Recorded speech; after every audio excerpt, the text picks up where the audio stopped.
Hi hello வணக்கம் நில நண்பர்களே, இது உங்கள் நிழல் சேனல். ஒரு நிமிஷம் கற்பனை பண்ணி பாருங்க. கருணைக்கும் அன்புக்கும் பேர் போன ஒரு தாய் குழந்தைகளையே கொன்று அவங்களோட எலும்புகளால் தனக்கு ஒரு உடம்பு செஞ்சுக்கிட்டா எப்படி இருக்கும்? கேட்கவே பகீர்னு இருக்குல்ல. இந்த கொடூரமான கற்பனைக்கு உயிர் கொடுத்த மாதிரி ஒரு கதை அமெரிக்காவோட அப்லாச்சியன் மலைகளில் உருவாகிட்டு இருக்கு. நீங்கள் மோத்மேன், பெல்விச் மாதிரியான பயங்கரமான அமானுஷங்களை பற்றி கேட்டிருப்பீங்க. ஆனால் அதெல்லாம் கூட இந்த கதைக்கு முன்னாடி ஒன்றுமே இல்லை. இது கடவுள் மேலே இருந்த நம்பிக்கையை மொத்தமாக இழந்து தன்னோட ஆன்மாவையே சாத்தானுக்கு வித்த ஒரு பொண்ணோட கதை. ஊரே அம்மானு கூப்பிட்டவ எப்படி குழந்தைகளோட எலும்புகளை உடம்ப மாற்றிக்கிட்ட எலும்பு பெண்மணி ஆனா? வாங்க, அமானுஷத்தோட உச்சமான அன்னை தபிதாவோட கதையை இந்த வீடியோவில் பார்க்கலாம். வீடியோக்குள்ளே போகிறதுக்கு முன்னாடி இந்த வீடியோவுக்கு ஒரே ஒரு லைக் மட்டும் போடுங்க. நீங்கள் போடுற ஒரு லைக் நம்ம சேனல் க்ரோ ஆக ரொம்ப சப்போர்ட்டாக இருக்கும். நம்ம சேனலை சப்ஸ்கிரைப் பண்ணலன்னா சப்ஸ்கிரைப் பண்ணிக்கோங்க. வாங்க இப்போ வீடியோக்குள்ளே போகலாம். அமெரிக்காவோட கிழக்கு பகுதியில் நீளமாக பரவி இருக்கிற இந்த அப்லாச்சியன் மலைத்தொடர் கிட்டத்தட்ட 480 மில்லியன் வருஷம் பழமையானது. இன்ட்ரெஸ்டிங்காக இருக்குல்ல? அதாவது நம்ம பூமியில் மரங்கள் வர்றதுக்கு முன்னாடியிலிருந்தே இந்த மலைகள் இருக்குது. நினைச்சு பாருங்க, எத்தனையோ மில்லியன் வருஷ ரகசியங்களை இது தனக்குள்ளே வச்சிருக்கு. இங்கே இருக்கிற அடர்ந்த காடுகளும் எப்பவுமே மூடு பனி சூழ்ந்து இருக்கிற பள்ளத்தாக்குகளும் பார்க்க ரொம்பவே அழகாக இருக்கும். ஆனால் அந்த அழகுக்கு பின்னாடி ஒரு பயங்கரமான இன்னொரு முகமும் இருக்குது. அந்த மலையில் வாழ்கிற மக்கள் தலைமுறையாக பல அமானுஷ கதைகளை இன்றைக்கும் பேசிக்கிட்டு இருக்காங்க. பெரிய விபத்து நடக்கிறதுக்கு முன்னாடி வந்து எச்சரிக்கை செய்கிற மோத்மேன் அப்படிங்கிற இயற்கை உள்ள ஒரு உருவம், ஒரு குடும்பத்தையே நிம்மதி இல்லாமல் செஞ்ச பெல்விச் அப்படிங்கிற ஒரு ஆவி, தனியாக மலையேறவங்களை ஃபாலோ பண்ணி திடீர்னு மறைகிற பாண்டம் ஹைக்கர்னு பல கதைகள் நிஜமாகவே நடந்ததாக சொல்லப்படுது. ஆனால் இந்த ஃபேமஸான கதைகளுக்கு நடுவில் ரொம்ப கொஞ்சம் பேருக்கு மட்டுமே தெரிஞ்ச ஒரு கொடூரமான கதை இருக்குது. அதுதான் அன்னை தபிதா, அதாவது எலும்பு பெண்மணியோட கதை. ஏன் இந்த கதை மற்ற கதைகள் மாதிரி ரொம்ப பிரபலம் இல்லை? ஏன்னா இது அந்த காலத்திலிருந்து வர்ற நாட்டுப்புற கதை இல்லை. இது அந்த மலைகளோட இருண்ட சூழல்களால் இன்ஸ்பயர் ஆகி நம்மளோட நவீன காலத்தில், அதாவது இன்டர்நெட் காலத்தில் உருவாக்கப்பட்ட ஒரு கதை. ஆனால் பல நிஜ கதைகளை விட பயங்கரமான கதை இது. வாங்க அந்த கதைக்குள்ளே போகலாம். இந்த கதைப்படி பல 100 வருஷத்துக்கு முன்னாடி அப்லாச்சியன் மலையோட வடக்கு பகுதியில் ஒரு சின்ன தனிமையான கிராமத்தில் தபிதான்னு ஒரு பெண் வாழ்ந்தாங்க. அவங்களுக்கு குழந்தைங்க கிடையாது. ஆனால் அந்த ஊரில் இருக்கிற எல்லா குழந்தைகளும் தன்னோட குழந்தைகளாக பார்த்துக்கிட்டாங்க. ஊரில் இருக்கிறவங்க வேலைக்கு போகும்போது எல்லா குழந்தைகளையும் தபிதா வீட்டில் தான் விட்டுட்டு போவாங்க. அவங்களும் அவ்வளோ அன்பாக அந்த குழந்தைகளை பார்த்துக்கிட்டாங்க. இதனால கிராம மக்கள் அவங்கள அன்னை தபிதான்னு ரொம்ப மரியாதையாக கூப்பிட்டாங்க.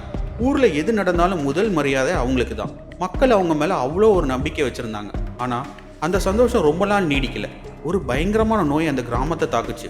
பெரியவங்களை விட குழந்தைகள் தான் அந்த நோயில் ரொம்ப பாதிக்கப்பட்டாங்க. ஒவ்வொரு வீட்டில இருந்தும் குழந்தைகளோட அழுக்குரல் கேட்டுட்டே இருந்துச்சு. அன்னை தபிதா பார்த்துக்கிட்ட குழந்தைகள் ஒன்று இறந்து போக ஆரம்பிச்சது. தபிதா தனக்கு தெரிஞ்ச எல்லா வைத்தியத்தையும் செஞ்சு பார்த்தாங்க. ராத்திரி பகலா கடவுள்கிட்ட மன்றாடினாங்க. ஆனால் எதுவுமே வேலைக்கு ஆகலை. அவங்க கண் முன்னாடியே குழந்தைகள் ஒன்றா செத்து விழுந்தாங்க. கிராம மக்களுக்கு அவங்க மேலே சந்தேகம் வர ஆரம்பிச்சது. இவ கண்டிப்பாக சூனியக்காரியாக தான் இருக்கணும்னு அவங்களுக்குள்ளே பேச ஆரம்பிச்சாங்க. ஒரு காலத்தில் தெய்வமாக பார்த்த அதே மக்கள் இப்போ அவங்கள ஒரு சாபமாக பார்க்க ஆரம்பிச்சாங்க. ஒரு நாள் ஊர் மக்கள் எல்லாரும் ஒன்று சேர்ந்து எல்லா குழந்தைகளோட சாவுக்கும் தபிதா தான் காரணம்னு முடிவு பண்ணி அவங்கள கல்லால் அடித்து ஊரை விட்டு விரட்டினாங்க. அன்பை மட்டுமே பார்த்து வளர்ந்த தபிதாவோட மனசு முழுக்க வெறுப்பு நிறைஞ்சுது. அடர்ந்த காட்டுக்குள்ளே விரட்டப்பட்ட அவங்க வானத்தை பார்த்து சத்தமாக கத்துனாங்க. என்னை கைவிட்ட கடவுளே, இனிமே நீ எனக்கு தேவையில்லை, உன்னையும் உன்னோட படைப்பையும் நான் சபிக்கிறேன் அப்படின்னு 3 முறை முழங்கினாங்க. அவங்க கடவுளை சபிச்ச அந்த நொடியில் அவங்களுக்கு முன்னாடி ஒரு கருநிழல் தோன்றி அது சாத்தானா இருந்துச்சுன்னு இந்த கதை சொல்லுது. அவங்களோட வெறுப்பை தனக்கு சாதகமாக பயன்படுத்த நினைச்ச சாத்தான் அவங்க கிட்ட பேசிச்சு. தபிதா, உனக்கு நடந்த அநியாயத்துக்கு பழிவாங்க நான் உனக்கு உதவுறேன். உனக்கு எல்லை இல்லாத சக்தியையும் சாவே இல்லாத வாழ்க்கையும் தரேன். ஆனால் அதுக்கு பதிலாக உன்னோட ஆன்மாவை நீ எனக்கு தரணும். இனிமேல் நீ எனக்காக மட்டும்தான் வாழணும் அப்படின்னு சொல்லிச்சு. வாழ்க்கையில் எல்லாத்தையும் இழந்து நின்ன தபிதா ஒரு செகண்ட் கூட யோசிக்கல. அந்த சாத்தா சொன்னதை அப்படியே ஏற்றுக்கிட்டா. உடனே அவங்க தன்னோட கைக்குட்டையை எடுத்து கீழே வச்சு அதுக்கு மேலே துப்பாக்கியால சுட்டாங்க.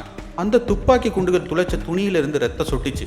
அதுதான் அவங்க சாத்தானோட போட்ட ஒப்பந்தத்தோட சாட்சியாக மாறுச்சு.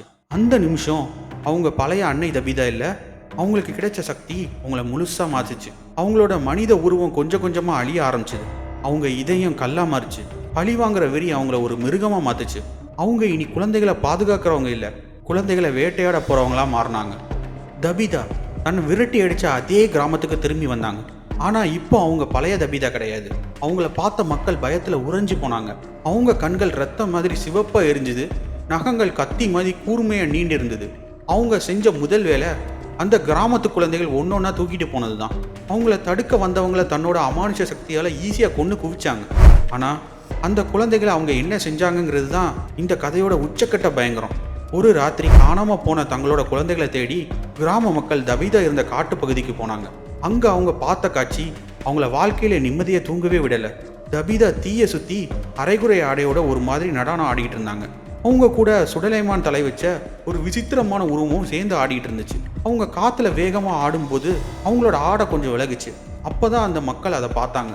அவங்க கழுத்துக்கு கீழே இருந்தது மனித உடலே இல்லை, அது முழுக்க முழுக்க சின்ன குழந்தைகளோட எலும்புகளால் செய்யப்பட்ட ஒரு கூடு. அவங்க கொன்ன குழந்தைகளோட எலும்புகளை வச்சே கணக்கான உடலை அவங்க செஞ்சுருந்தாங்க. இதனால தான் அவங்களுக்கு எலும்பு பெண்மணி அப்படின்னு பேர் வந்துச்சு. அவங்க குழந்தைகளை கொன்று அவங்களோட சதையை சாப்பிட்டு எலும்புகளை தன்னோட உடம்பு கூட சேர்த்துப்பாங்கன்னு மக்கள் பேசிக்கிட்டாங்க. தன்னை பழி வாங்கின அந்த கிராமத்தையே அழிச்சதுக்கப்புறம் அவங்க அந்த அப்லாச்சியன் மலையோட இருண்ட மூளைக்குள்ளே நிரந்தரமாக மறைஞ்சு போனாங்க. ஸோ நண்பர்களே, இது மாதிரி மர்மமான பயங்கரமான கதைகள் உங்களுக்கு பிடிக்கும்னா நம்ம சேனலை சப்ஸ்கிரைப் பண்ணிக்கோங்க. இந்த எலும்பு பெண்மணியோட கதை பற்றி நீங்கள் என்ன நினைக்கிறீங்க? இது உண்மையாக இருக்குமா? இல்லை உங்கள் பகுதியில் இந்த மாதிரியான நவீன திகில் கதைகள் ஏதாவது இருக்கா? உங்கள் கருத்துக்களை மறக்காமல் கமெண்ட்ஸில் சொல்லுங்கள். உங்களோட ஒவ்வொருத்தரோட சப்போர்ட் எங்களுக்கு ரொம்ப முக்கியம். பல நூறு வருஷம் ஆனாலும் எலும்பு பெண்மணியோட கதை இன்றைக்கும் அந்த மலைப்பகுதிகளில் ஒரு விதமான பயத்தை உருவாக்கிட்டு தான் இருக்குது. இந்த கதையை கேட்குறவங்க அப்லாச்சியன் காடுகளில் தனியாக போகும்போது எங்கிருந்தோ குழந்தைகளோட அழுக்குரல் கேட்குற மாதிரி உணர்றதா சொல்கிறாங்க. ஆனால் திரும்பி பார்த்தா அங்கே யாருமே இருக்க மாட்டாங்களாம். சிலர் ராத்திரியில் தங்களோட டென்ட்டுக்கு வெளியில் யாரோ எலும்பால தரையை சுரண்டுற மாதிரி சத்தம் கேட்குறதா சொல்கிறாங்க. இந்த கதையால் ரொம்ப பாதிக்கப்பட்ட சிலர் காட்டுக்கு நடுவில் ஒரு வயசான பெண் எலும்புக்கூடோட நடந்து போகிறத பார்த்ததா சொல்கிறாங்க. இந்த கதைகளில் எந்த அளவுக்கு உண்மை இருக்குன்னு நமக்கு தெரியாது. ஆனால் அன்னை தபிதாவோட கதை அந்த பகுதியில் இருக்கிற உண்மையான புராண கதைகளை போலவே ஒரு எச்சரிக்கையாக சொல்லப்படுது. ஒரு கதை நம்மளை பயமுறுச்சிச்சுன்னா அது நிஜமாக இருக்கணும்னு அவசியம் இல்லை இல்லையா? அப்போ அன்னை தபிதா உண்மையிலே இருந்தாங்களா? பெரும்பாலும் இல்லைன்னு தான் சொல்லணும். ஆனால் ஒரு கதை நமக்கு பயத்தை கொடுக்குதுன்னா அது உண்மையாக இருக்கணுமா என்ன? மக்கள் செஞ்ச ஒரு அநீதி ஒரு சாதாரண பெண்ணை எந்த அளவுக்கு கொடூரமான மாற்றோன்னு உருவாக்கப்பட்ட ஒரு உருவக கதையா இது? இல்லை அடர்ந்த காடுகளோட ஆபத்துலேருந்து நம்மளை காப்பாற்றுறதுக்காக உருவாக்கப்பட்ட ஒரு நவீன எச்சரிக்கை கதையா? ஆனால் ஒன்று மட்டும் நிச்சயம், அப்லாச்சியன் மலைகள் பார்க்க எவ்வளோ அழகாக இருக்கோ அந்த அளவுக்கு ஆபத்தும் கூட. மோத்மன், பெல்விச் மாதிரியான உண்மை கதைகள் இப்போ வெளி உலகத்துக்கு தெரிஞ்சிருச்சு. ஆனால் இந்த எலும்பு பெண்மணியோட கதை மாதிரி இன்னும் எத்தனை மர்மங்கள் அந்த மலையோட இருட்டுக்குள்ளே இருந்து புதிதாக உருவாகுமோ யாருக்கு தெரியும்? அந்த ரகசியங்கள் தான் அந்த மலையோட தீராத மர்மமாகவும் தனியாத பயமாகவும் என்னென்னைக்கும் நிலைச்சு நிற்கும். ஸோ இந்த வீடியோ உங்களுக்கு பிடிச்சிருந்தா ஒரு லைக் பண்ணுங்கள், உங்கள் நண்பர்கள் கூட ஷேர் பண்ணுங்கள். நம்ம சேனலை நீங்கள் இன்னும் சப்ஸ்கிரைப் பண்ணலன்னா சப்ஸ்கிரைப் பண்ணிக்கோங்க. கூடவே இருக்க பெல் ஐக்கானை கிளிக் பண்ணுங்கள். அப்போ தான் நம்ம போடுற வீடியோஸ் உடனடியாக உங்களை வந்து சேரும். நீங்கள் நம்மளை ஃபாலோ பண்ணணும்னு நினச்சிங்கன்னா இல்லை என்னோட காண்டாக்ட் பண்ணணும்னு நினச்சிங்கன்னா நம்ம Instagram channel link, WhatsApp channel லிங்க்கை டிஸ்கிரிப்ஷனில் அட்டாச் பண்ணுறேன். நம்ம கம்யூனிட்டியில் ஜாயின் பண்ணிக்கோங்க.